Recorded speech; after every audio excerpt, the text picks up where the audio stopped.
भारत की धरती पर जन्मा एक ऐसा वीर जिसका नाम सुनकर बड़े बड़े हुक्मरानों की सल्तनतें कांप उठती। एक ऐसा करारा योद्धा जिसकी सत्ता ने हिंदुस्तान से मुगल हुकूमत का नामो निशान मिटा दिया।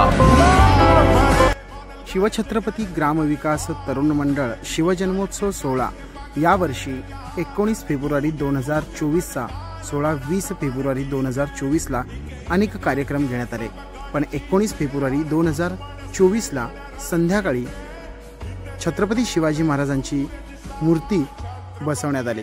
त्यावेळेस हे दृश्य शिवछत्रपती महाराजांचा उत्सव म्हणला की एक वेगळाच आनंद आणि वेगळाच उत्साह घेऊन येतो। आणि आजच्या या उत्सव छत्रपती शिवाजी महाराजांची आरती संध्याकाळची आरती मंडळाच्या वतीने घेण्यात आली। संध्याकाळची आरती मंडळाच्या वतीने करण्यात आली। त्यावेळेस एक वेगळाच आनंद सर्वांच्या चेहऱ्यावरती झळकत होता, कारण छत्रपती शिवाजी महाराजांची अशा पद्धतीने आरती झाल्यानंतर जयघोष छत्रपती शिवाजी महाराजांची घोषणा देण्यात आली। रात्रभर जागून आमच्या गावचे आचारी श्री छत्रपती शिवाजी महाराजांची जयंती साजरी